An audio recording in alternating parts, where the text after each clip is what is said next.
Bonjour à tous et bienvenue pour un nouvel update lecture. Alors dans cet update lecture, je vais vous présenter 4 livres. Ça a été pour les 4 de bonnes lectures, mais je n'ai pas eu de coup de cœur. Voilà, donc 4 bonnes lectures, mais pas de coup de cœur, pas non plus de déception. Donc voilà, et ben, je vous présente ça tout de suite.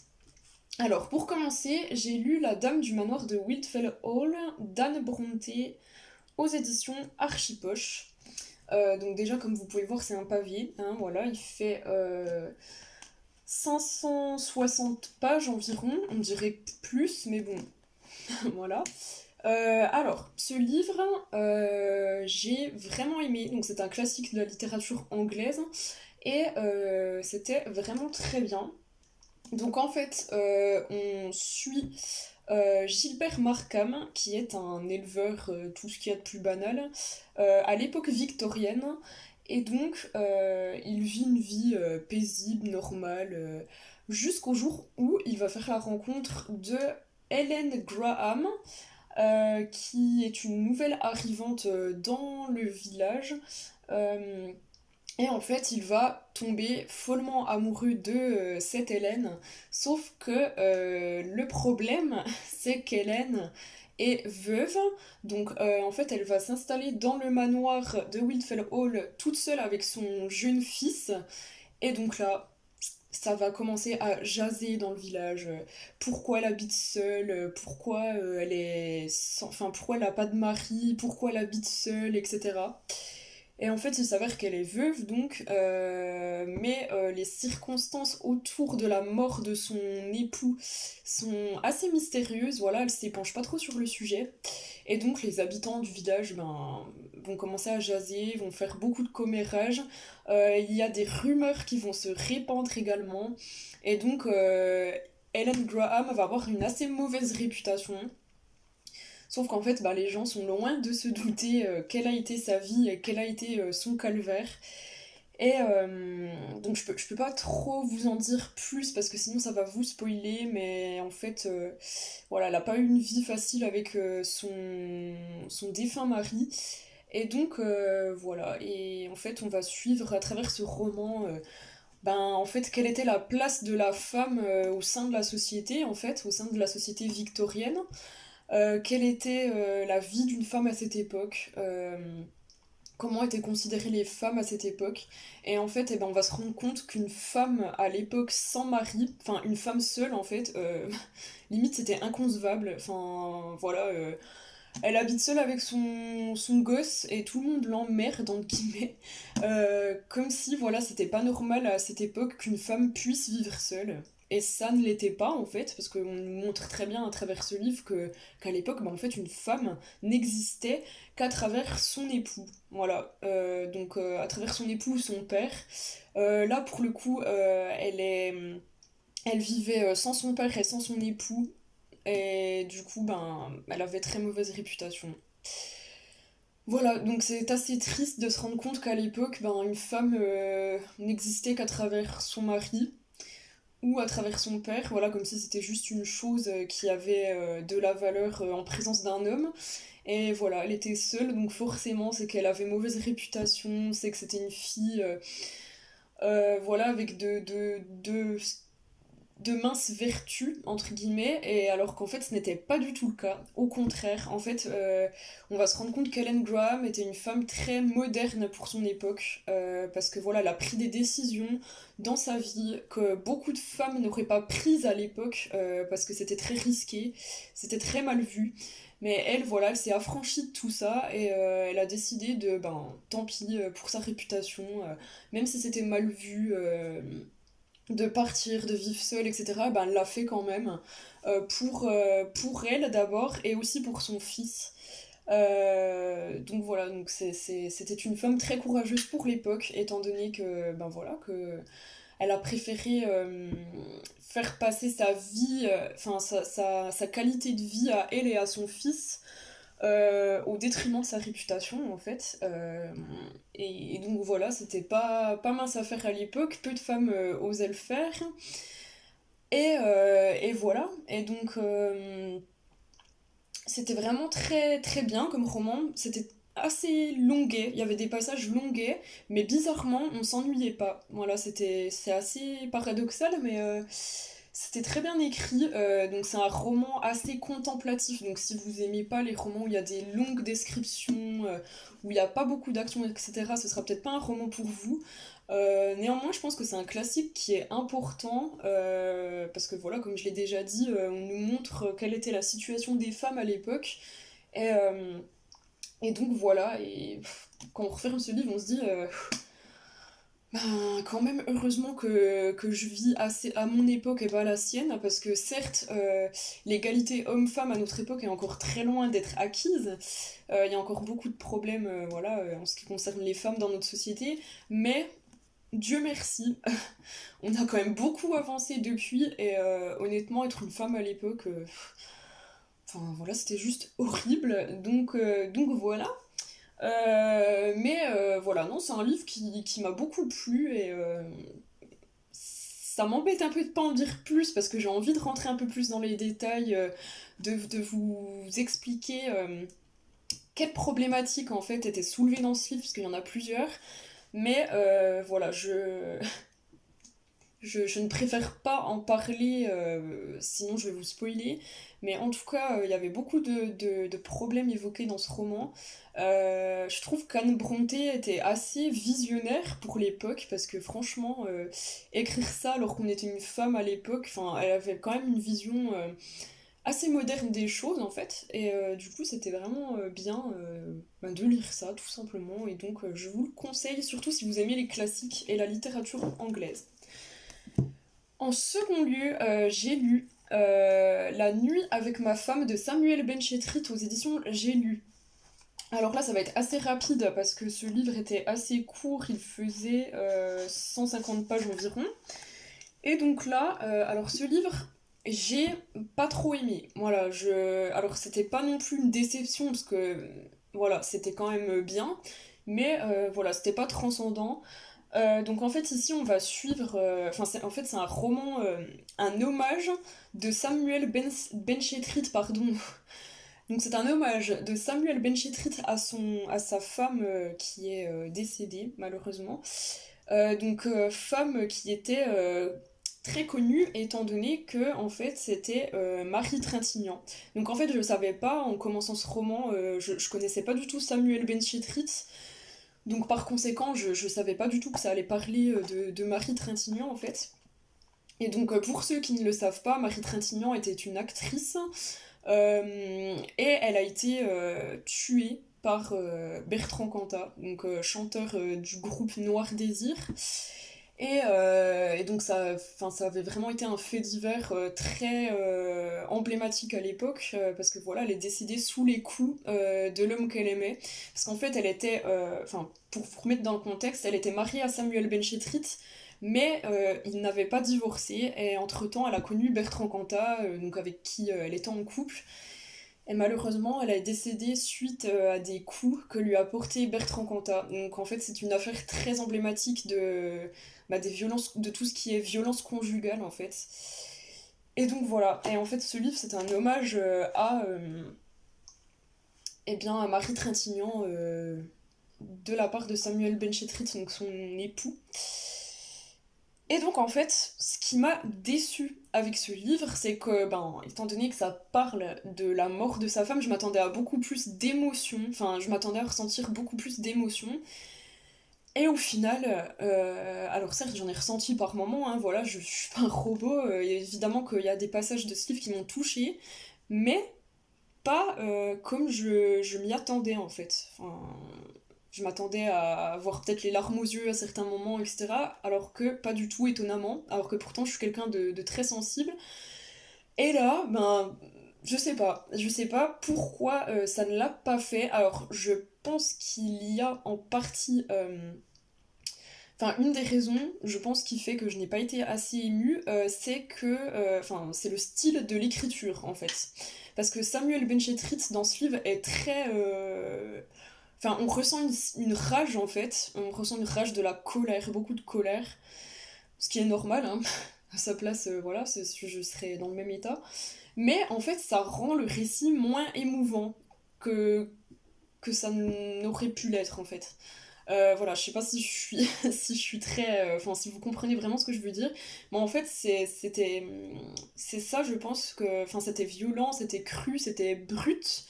Et je pense que ça a fait que... Enfin, que c'est ça qui m'a moins émue, en fait. Voilà, tout simplement. Et bon, à part ça, en fait... c'était quand même très bien raconté, voilà, les sentiments par lesquels on passe quand on perd une personne qu'on aime. Parce que voilà, Samuel Benchetrit, alors certes ils étaient plus ensemble, mais on ressent qu'il était toujours amoureux d'elle en fait, malgré qu'ils n'étaient plus ensemble. Et voilà, ce que j'ai trouvé bien, c'est que en fait, malgré la colère qu'il éprouve envers Bertrand Cantat, et ben en fait on n'en parle presque pas dans ce roman. Voilà, il va pas déverser sa haine sur Bertrand Cantat, malgré qu'à certains passages voilà, on ressent beaucoup de violence envers lui, ce qui est normal, mais voilà, il va pas déverser sa haine sur lui, il va plutôt se fixer sur la femme qu'il a perdue, sur la femme qu'il aimait. Et c'est ça qui rendait le récit vraiment beau, parce qu'en fait c'est vraiment un hommage à elle en fait. Et voilà, à travers ce roman, il va nous parler un peu de leur vie avant qu'elle soit avec Bertrand Cantat, ses sentiments, enfin les sentiments qu'il ressentait pour elle. Voilà, enfin, on va un peu être spectateur de leur amour. Et voilà, et on va voir qu'en fait, ben, quand il y a quelqu'un qui meurt, c'est pas une personne qui meurt, mais plusieurs. Parce qu'on a bien évidemment la principale victime qui est morte sous les coups de son compagnon, mais on a aussi toutes ces personnes qui restent et qui vont souffrir de par la perte en fait. Parce qu'elle avait un enfant avec Samuel Benchetrit. Euh, Enfin voilà, elle laisse un enfant, elle laisse un mari, elle laisse un père, une mère, des amis, enfin, et toutes ces personnes-là en fait vont être victimes elles aussi des coups que son bourreau lui a portés en fait.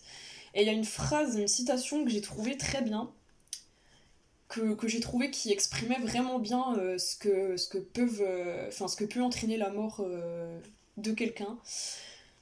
Euh, donc plus principalement les femmes qui meurent sous les coups de leur mari, c'est ceux qui meurent de leurs blessures offrent leurs plaies aux vivants. Et en fait c'est totalement ça, c'est que voilà, une femme qui va mourir des coups de son mari, ben, elle va laisser ses plaies à ceux qui restent, parce que ceux qui restent malheureusement vont jamais pouvoir totalement se remettre d'une mort aussi violente en fait. Et donc voilà, donc c'est ça que j'ai bien aimé dans ce récit, c'est que ça décrit assez bien ce qu'une personne peut ressentir en fait après la mort de l'être aimé. Donc déjà le déni, voilà le fait de toujours penser à elle dans la moindre chose du quotidien, le fait de ne penser qu'à ça, le déni, la colère, la tristesse bien sûr, etc. Et donc c'était bien montré dans ce livre. Mais voilà, je suis passée un peu à côté, comme je vous l'ai dit, parce que j'ai pas ressenti l'émotion, je pense que j'aurais dû ressentir en lisant un hommage comme ça. Mais je pense que ça vient du style de l'écriture, de la plume de l'auteur. Je pense que c'est ça que... Enfin, c'est à cette plume que je n'ai pas totalement adhéré. Voilà. Mais sinon, ça reste un très bel hommage. Voilà, et sur cette mort tragique. Et voilà, ça nous dit encore une fois de plus qu'il faut que ça cesse en fait, que les violences faites aux femmes ou aux hommes évidemment, parce qu'il n'y a pas que des femmes qui prennent des coups, mais il faut que ces violences cessent, enfin que les violences conjugales cessent. Et en fait, comme il le dit dans ce roman, ce qui est triste, c'est qu'en fait, elle est morte d'avoir trop aimé, parce qu'en fait, elle était folle amoureuse de cet homme, et c'est ça qui a mené à sa perte, parce qu'en fait, elle aurait pu partir, elle aurait pu partir aux premiers signaux, en fait, sauf qu'elle l'a pas fait parce qu'elle était amoureuse, et comme il dit, c'est un crime d'amour, elle est morte d'amour, en fait. Et voilà, donc c'est très triste, mais il faut que ça cesse, et malheureusement, il y a beaucoup de choses compliquées dans tout ce qui est violence conjugale, parce que déjà, la victime elle-même, n'arrivent pas à se voir en tant que victimes souvent, et c'est ça qui fait que bien souvent, elles n'osent pas aller porter plainte, ou alors...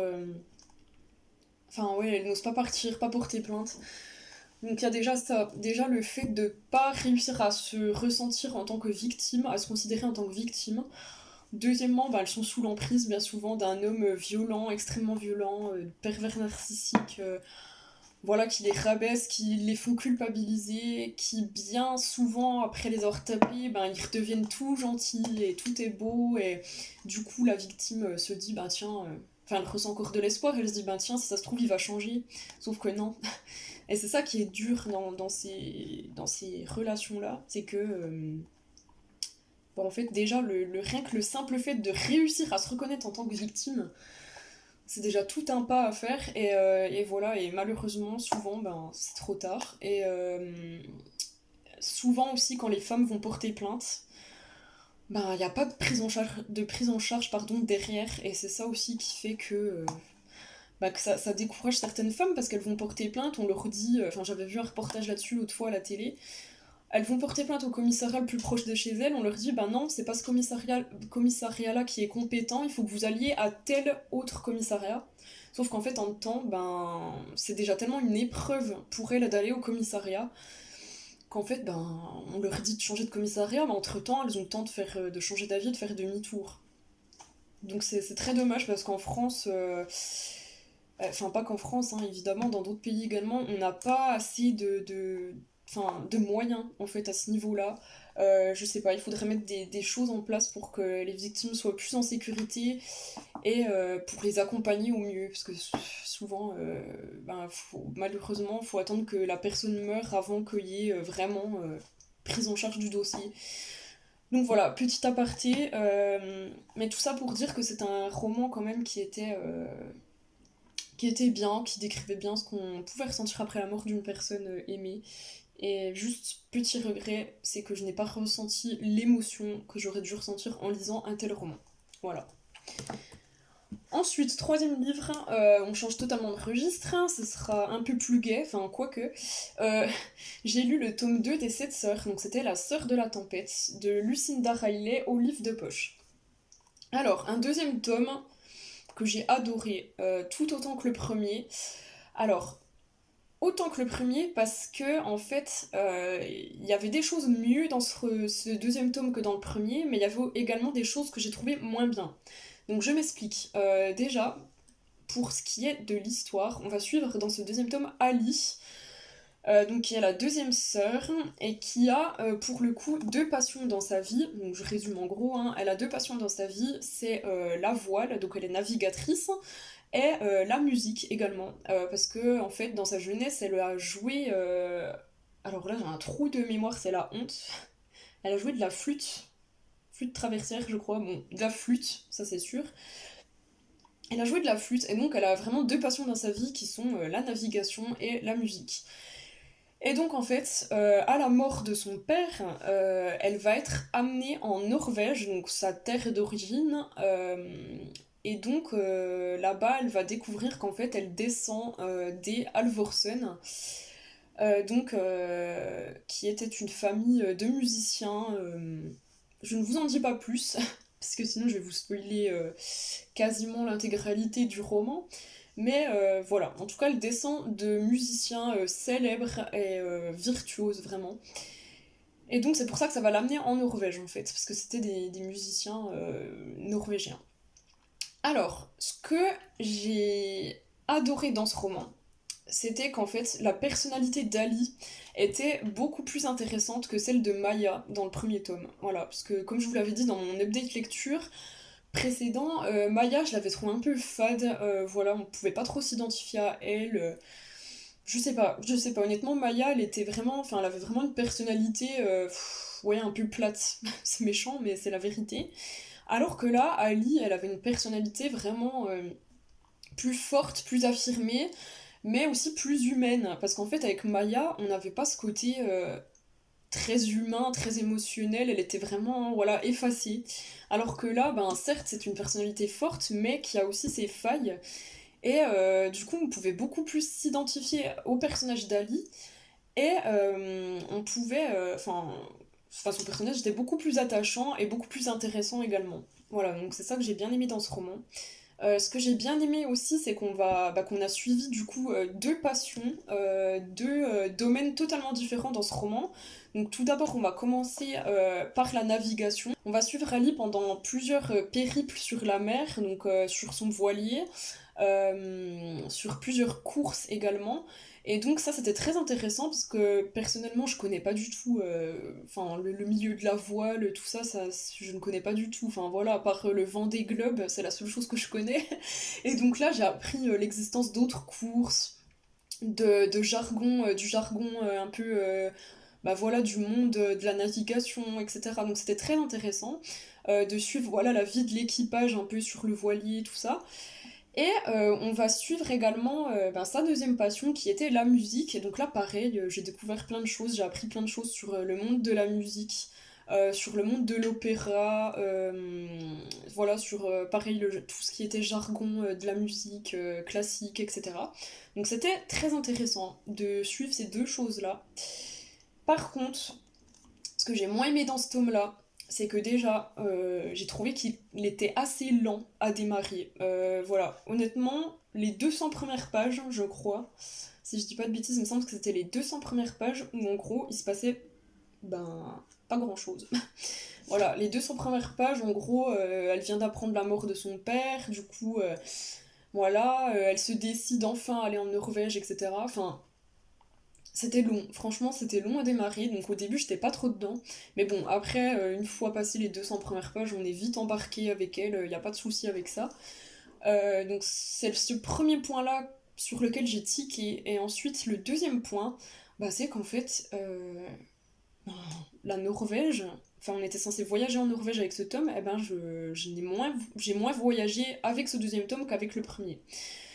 Comme je l'ai dit dans mon précédent update lecture, dans le premier tome, on s'est cru à fond au Brésil, voilà, on avait vraiment toute l'ambiance du Brésil, les paysages, enfin voilà, moi dans ma tête j'arrivais à imaginer les paysages, j'entendais la musique, je voyais la fête, je voyais les plages, je voyais les cocktails, enfin vraiment tout ce qui fait voyager au Brésil en fait, que là, ben en fait, à part nous parler deux, trois fois des fjords, voilà, des paysages un peu, des aurores boréales, etc., très bien. Mais voilà, ça a été mentionné trois fois dans le livre, bah, c'est pas ça qui nous fait nous mettre dans l'ambiance d'un pays. Donc là, franchement, ce que je n'ai pas apprécié dans ce roman, c'est qu'on n'était pas assez immergé dans la Norvège. On n'a pas ressenti tout le folklore du pays, toutes les coutumes, etc., comme on a pu le ressentir dans le premier tome. Donc voilà, c'était très dommage parce qu'en plus la Norvège, moi c'est un pays où je rêve d'aller et donc ben, j'avais vraiment envie de voyager et ça n'a pas été le cas.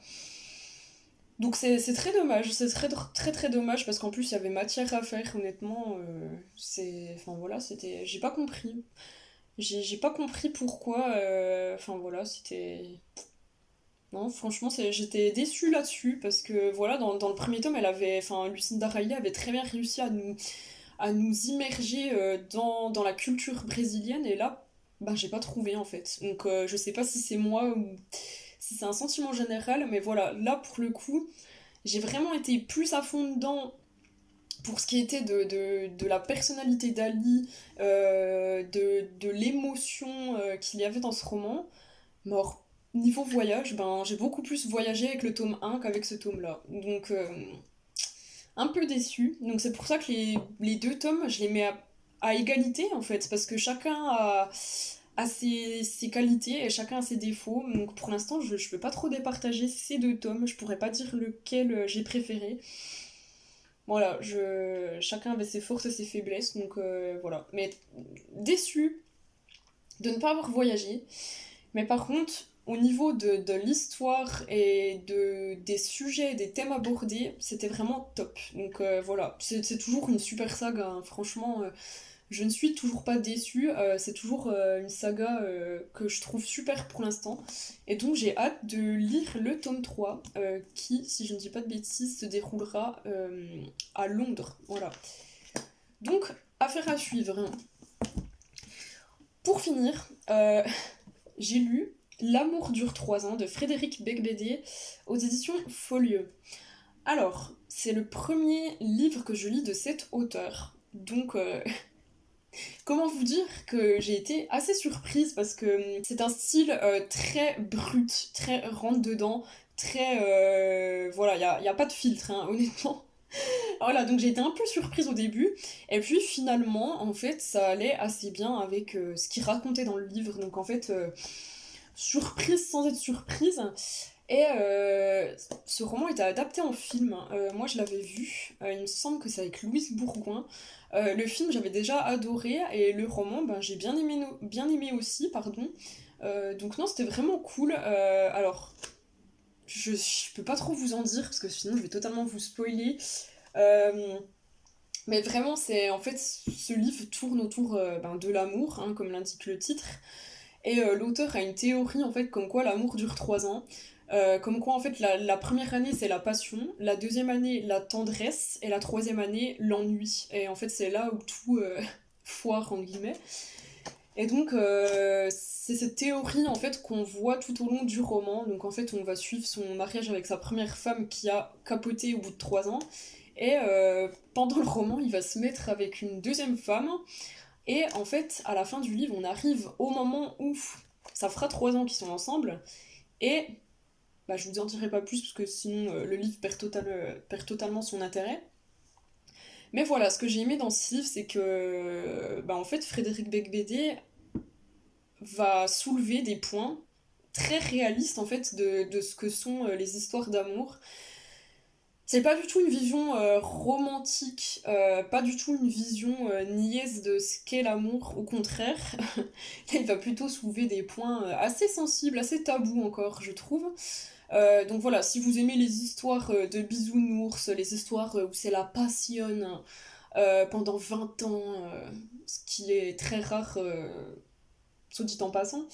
Mais voilà, passez votre chemin si vous êtes vraiment friand des histoires d'amour très bisounours, très ben pas du tout réaliste entre guillemets, hein, parce que on va pas se mentir, dans toute histoire d'amour, il y a des moments où ça va plus trop, où le couple s'essouffle un peu, où il y a la routine, etc. Je parle pas des histoires d'amour qui durent un an, hein, je parle des histoires d'amour qui durent des années.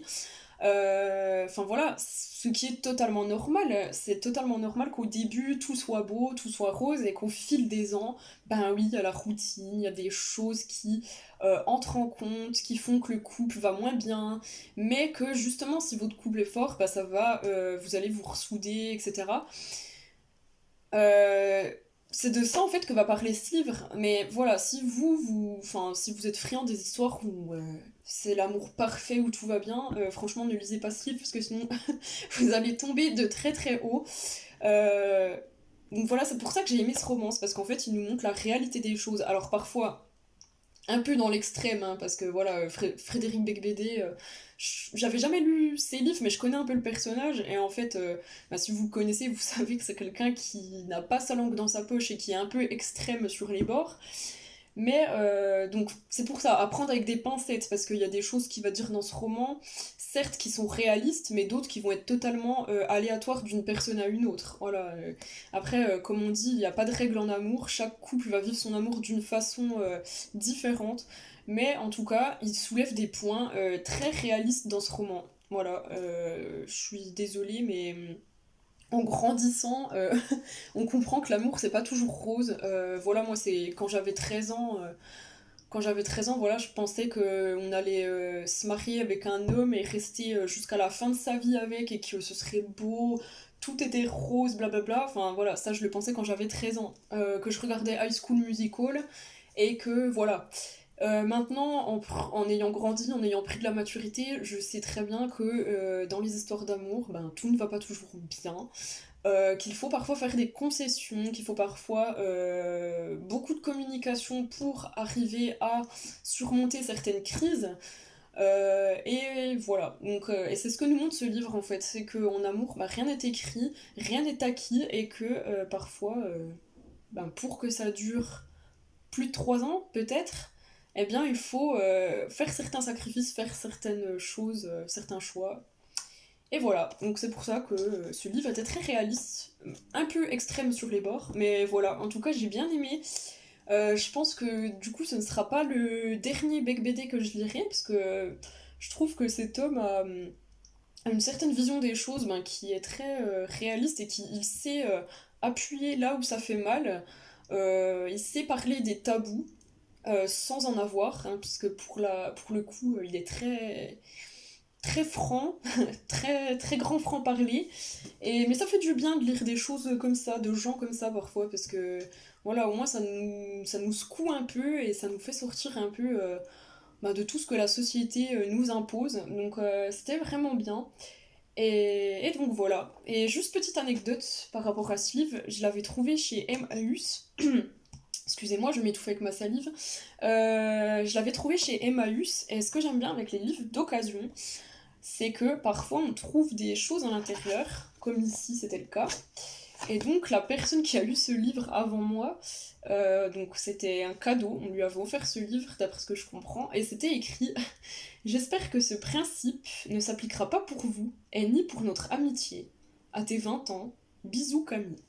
J'ai trouvé ça trop beau, voilà. J'ai trouvé ça vraiment super beau. Je voulais le partager avec vous, voilà.